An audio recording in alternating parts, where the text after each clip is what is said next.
আসসালামু আলাইকুম। অসংখ্য ধন্যবাদ আপনাকে আঙ্কেল কথা বলার সুযোগ করে দেওয়ার জন্য।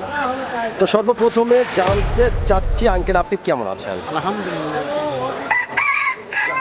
আলহামদুলিল্লাহ, আল্লাহ পাক আপনাকে ভালো রেখেছে। তো আঙ্কেল আপনার নামটা জানতে পারি? আমার নাম আবু বকর সিদ্দিক। আবু বকর সিদ্দিক, সুন্দর একটি নাম আপনার, চমৎকার একটি নাম আপনার। তবে একটি কথা বলতে আমি বাধ্য হচ্ছি, সেটা হচ্ছে আপনার নাম শুনে এবং আপনাকে সামনাসামনি দেখে তারা বোঝা যাচ্ছে আপনি প্রচণ্ড একটি সাহসী মানুষ। আল্লাহ যেভাবে রাখছে।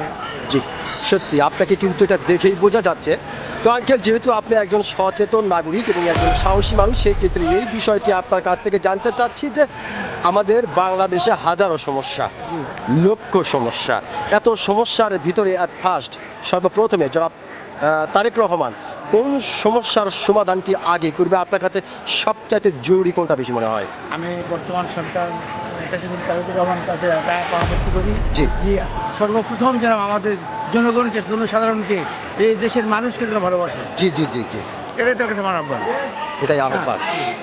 পাশাপাশি এই যে আমরা কৃষক, জি মানে একটা পর একটা সমস্যা করতেছি, জি, যেমন জি। একটা আলু, জি জি হ্যাঁ, মানে এরকম বিভিন্ন ফসলে আমরা কৃষক কিন্তু খুব কষ্ট পাচ্ছি। জি এটা তার কাছে আমার আকুল আবেদন, এই সরকার যেন আমাদেরকে এই মানে বিকল্প যে অনুষ্ঠানগুলো, যে আলু, শস্য, ধান, এই কৃষককে যেন সেজন্য একটু বেশি বেশি থাকে। জি জি জি, এটা তার কাছে মানে আকুল আবেদন। আকুল আবেদন। জি।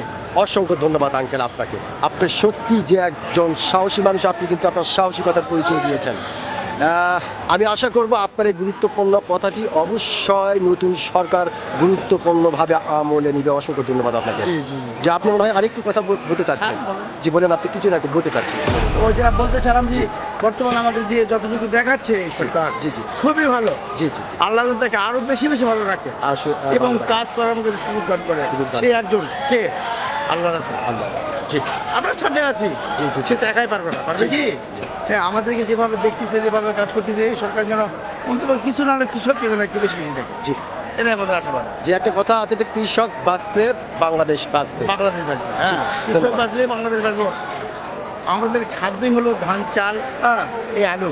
জি জি ভাতের পরে কিন্তু আলু, সেই আলুটাতে আমরা খুব বিপদে আছি। জি জি আল্লাহ যেন এই বিপদ থেকে মুক্তি করে সবাইকে।